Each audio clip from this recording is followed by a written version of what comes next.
Sina uoga ati niokope kwa sababu niko kwenye na hiyo ni ukweli. Tena mimi ni mtu sijitapi. Mimi ni mtu mwenye kipaji, nikiimba hapa wewe bala. Asante sana. So mimi nadhani tukimalizia hapa kwa debate yetu, afu kwanza nikushukuru kwa umechukua muda wa lakini ujioniomba taniba akapela watu wasema kama kweli mimi akapela ni kwa sababu tumeongea kama mtangazaji, lakini akapela kwa kuwakumbushia mambo ya zamani. Kama mimi mfano wangu mimi hapa, mtu akiniambia hivi tunakuweka kwenye uwanja tuoneshe kidogo, unajua kupiga zile kandanda nini, lazima nichukue kandanda. Wasemaga kwa Kiswahili chao wasemaga jongle, piga jongle. Jongle ni zile za miguu mbili hivi nini, zinaweza ukienda kufanya test kwenye uwanja timu fulani, lazima ufanye zile mbili. Ukiwa uweze hata kupiga 20 lazima uende. Lakini kwa kitu kimoja tukongelea kwa msanii mkubwa, msori turudi nyuma kidogo about Lizo.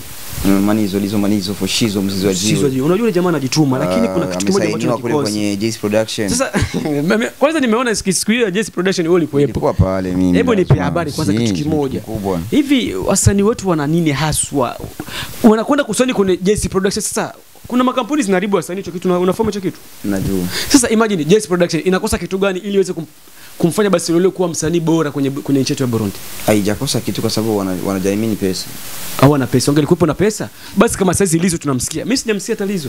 Amesaini, wameshaanza kufanya kazi pamoja, na kuna nyimbo inaitwa Umururumbo walionekana kwenye ile logo yao, nembo yao ilikuwa pale. Sijakataa. Ile nembo sijakataa. Wanamsaidia. So kwa hivi kuna nyimbo mpya inataka kucha. Unafahamu Angela? Wa Konde Boy? Angela mfahamu yule wa Konde Boy mpya pia. Yeah, Konde Gang. Imagine watu kama wale anasainiwa siku moja. Saizi unajua anakuwa wapi? Kule na inchi kwanza inasonga mbele kuliko sisi. Na sisi sio tatizo inchi. Kwanza ikiwa imesonga mbele huku. Alafu na wale wenye wanasaidia sio tatizo inchi. Wajaribu kuiga kitu ambacho wanakifanya kutokana na mimi nasema ukweli, nchi zinakushinda sisi kusonga mbele. Kwenye nchi ya Burundi msanii kama Lolilo wala Big Fariaz, kama ni wasanii ambao wana kijumba kikali, kigari kikali, tena wana ofisi yao kali. Unajua ni kitu gani? Wasanii wetu hawajielewi. Hapana, na inchi kwanza inatakiwa isaidie. Sio inchi mwenyewe wote kila siku mnalilia inchi ifanye nini? Hivi unataka mpaka siku utapata rais msanii ndo akimiliki. Imesainiwa akimiliki. Tanzania kuna akimiliki? Wanasaidia. Nani? Tanzania wanafanya kazi kwa muziki. Anakuuliza akimiliki ipo Tanzania? Unaona wa Tanzania kwanza. Wakifanya hata show. Inakuja saizi Basata. Haina hata mwaka miwili Basata. Hata mwaka mmoja. Burundi imekuja hata dakika 2. Tatizo si ni hiyo. Sasa unajua kusema akimiliki kuja inakuja kuona kwanza wasanii watumikaji kwanza. Kwanza tunakosa upendo. Burundi japata watu ambao wanaingia kwenye muziki sana. Tunakosa upendo. Nyinyi mnataka mpaka siku patakuwa rais. Mimi ni kwa rais ndo muziki usonge mbele. Sio mpaka rais. Hebu naambia unaona kama Profesa J ambaye na Profesa J sasa ni mbunge. Walimtia pale kutokana ni waliona huyu jamaa anafanya kazi. Tukimtia hapa akili zake sasa kwa sababu wataenda kukutia wewe ambao unasimama kwambia ngoti una Mkobelo Kidengeri. Mkobelo ndo nani? I don't know. Mkobelo mimi simfahamu. Sitaki usiseme kama STB sijui mimi sitasema hicho kitu. Mkobelo Sebastian. Wewe sijui Ndugwe. Sijui una Bidengeri unaona? Sasa watakutia pale wewe Kidengeri unalewa. Utafanya nini? Mkobelo Sebastian ni Mr. Champa. Mimi sijaongea hicho kitu. Bro mimi sijasema ndo nilisema. Ndo majina aliyopewa. Najua kama babake ni pasta alafu ni wa Kongo aitwa Mkobelo Sebastian. Na nafahamu hicho kitu. So Ismail anakuambia kwamba sasa tukiwatia wale wa jamaa pale watatulewesha. Tutakuwa kitu. Eti ni bugali ya makololo. Sasa hivi nahitaji kufahamu hivi rais ambaye anasimamia muziki wa Burundi ni nani? Itakuja tu pole pole. Bochum. Si ni Bochum. Ule jamaa anafahamu muziki. Ameshamchange. Anakuwa nani sasa? Hivi anatumia ni nani? Kuna Amiko mbili. Ni zipo mbili Amiko. Kuna Amical des Musiciens. Ndio ile ilikuwa na Bruno Memba amefariki kwa amechukua na Freddy ndio huyo Bochum akawa amemhuduria kwa muda. Alafu kwa hivyo wamechange wakatia Romeo alikuwa ni msanii kwa Etoile du Centre. Ndio Romeo anasimamia hapo. Alafu nyingine unaiongelea ni ile ya Bangi ambayo ni cooperative. Imagine tunamtia Romeo. Romeo si msanii wa zamani. Tena mkubwa. Hata Fidel alikuwa ni producer wa zamani na mpaka sasa anafanya kazi. Romeo si msanii mkubwa. Hivi unafahamu nani ambaye anasimamia kule Tanzania mambo ya wasanii? Ni nani? Unafahamu? Umfahamu. Nitamkwambia baadaye, lakini kuna msanii mkubwa anasimamia. Hata Diamond ndani kwenye kamati. Watu wale wa jamaa wana akili. Hivi unamchukuaje mtu ambaye alisha expire? Alafu kizamana alichokifanya nyuma hajawahi kuwa hit. Hajakuwa hit. Hajafanya kitu kikali. Sasa unataka afanye nini huyo? Hawezi kufanya kitu kingine. Hivi kwa nini usimtii basi? Kwa nini ndio ile leo kimti? Lakini mpaka sasa nani anahiti juu mweke? Nani? Mpaka sasa Burundi nani mkali wa mweke? Fariaz ndio mkubwa wanaamini hapa. Tatizo wanasema hivi tukimtia Fariazi vinaharibika. Sijui atakuwa mwana wa mama, sijui watakutana Bantu Boy nzima. Ndio imefanya ndio imesonga mbele wengine, ndio tatizo hiyo. Alafu sasa hivi wote enda kumsaidia mtu pembeni kule na nyumbani pako bado hawajapa. Ndio kile kitu ambacho sisi watoto wa mjini kinatushinda. Wao wanataka umsogeze mtu wako hapa, alafu ajui kitu. Ataharibu kazi, anatuharibia si wananchi.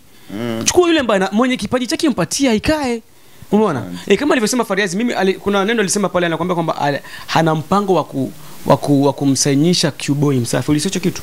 Ule kumsainisha kwenye lebo ya Bantu Boy ulisikia? Au kusikia hivyo? Nimesikia tujadili hicho kitu. Unaonaje hapo hicho kitu? Alitaka kumleta pale sio juu Q-Boy aimbe muziki wa hatari Burundi. Ni kutaka Tanzania wafuatilie tu. Mbona? Yaani kusudi sisi Tanzania tufuatilie, hapana sisi wenyewe kwa jasho yetu tujitoe. Lazima tumtie mtu ambaye ashafika Tanzania. Dadi, hiyo ni kosa.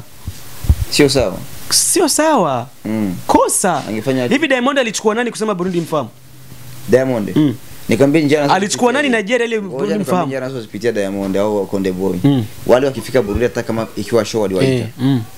Wakiwa kwenye stage pale, unasikia anaanza kukwambia eti Warundi sijui nawapenda. Nitafanya collab na fulani. Anamtaja msanii wa Burundi. Konde Boy alifanya hivyo kule. Nitamsainisha msanii wa kwanza kwenye Konde Gang. Alikuwa afungua Konde Gang. Ni msanii wa kwanza toka Burundi, tena nitafungua kituo cha Konde Gang Burundi. Ile ni kwa nini? Alitaka watu kwa ile show kwanza washabikie sana. Walifika wanashabikia. Diamond alifika Burundi mara ya kwanza, alimba collab na Lolilo, alirudia pia alifanya nini? Akawaambia watu eti mimi na Burundi namjua na Lolilo pia na mtu alinipokea sana, namshukuru. Yeye tu ni kusema nini? Yeye hiyo ni njia zake za kuonyesha kwamba alisanisha nani? Hakuna somo moja alisanisha. Ngoja siku zingine au kwa kusikiaga habari eti Black J ataenda Tanzania wamsainishe kwenye Wasafi. Hicho ni kitu kizuri. Sawa, lakini kwanza mbele kumsainisha Kiboi, hebu tufanye kwanza si wenyewe kwanza mziki wetu mkubwa watukubali kwanza. Mimi kama Fariazi sijamleta kwanza Kiboi kwa sababu Kiboi ni Mrundi. Sawa, hicho kitu kinaeleweka, ni Mrundi. Aimbe nyimbo yeye mwenyewe kama zile collab. Zile collab ni moja kitu kitamfanya wamsikie kule. Zile collab kama wale wasanii wa kule wakizitia nguvu na wao. Kwa kuposti kama gisi unaona Jux alimfikisha Fizo pale kwake. Afu akaposti akaonyesha amefurahi kuona Fizo amefika kwake. Fanya video nzuri. Ile kitu kizuri. Afanye video nzuri. Ile collab ikitoka afu anafanya video nzuri. Jux anaposti. Itakuwa good. Wafanye video nzuri. Itakuwa kinyume na Satubia alifanya collab na Slay hajawahi kuposti. Unaona, imagine hicho kitu. Alafu kwa nini tusimwambie bwana mkubwa wangu watu warudi tunajifanya kama tunajua kitu akaita tujue. Bwana Jux, unajua mimi hapa mdogo wako niko hivi. Sasa wimbo na iposti kwenye account yako. Itakuwa nini? Kwenye account ya YouTube. Unaokopa, watakopa chochote hizi pesa zitakuingia kwa Jux. Zitaingia lazima. Lakini wanasikiza kwa percent. Siku wanaongea. Wanaingia pesa hizi tunagawa percent. Wewe unajua kitu gani unachokitaka? Unataka wewe uchukue ile wanasemaga ni kuchukua ile soko. Umeona, kuchukua soko kule kwao. Sasa kama ufanye kitu itakuwaje? So labda tungeona kumalizia. Okay, acha nikushukuru kwanza kwa umechukua muda wako na kutufikia sehemu ambapo tumekaa kufanya kazi. Ni kitu kizuri. Alafu na asante sana na tunamaliza. Mungu akubariki sana. Mimi nashukuru sana kwa sababu umeniita tukafanya mchakato wa About Music ya kutu Burundi. So usikose kusubscribe na kushare and comment our channel TV Amisho TV.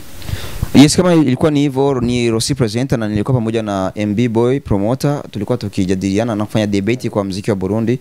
Kwa hiyo niwashukuru kwanza ambao mliweza kuchukua muda wenu kutufuatilia, pia na wewe ambao ulikuwa hujaweza kufanya subscribe kama nilivyokuambia uifanye, alafu pia wewe kwanza kupata vipindi vyetu. Usisahau kufanya share kwa wenzio uweze kupata kitu kikali. Like, comment pia inahitajika, na mimi na wewe pia tukutane next interview, itakuwa ni sawa zaidi. Urashaka makuru mashasha meza kandagizweho, fyonda subscribe kuri Amisho TV. Amasanamu meza akozwe kubinga budasanzwe, L trending iriho kubganyu. Baringi mwifuza indirimbo zikozwe kubinga bwa none, good mixing and mastering. Ghana Key Records, RTB, with the key to success.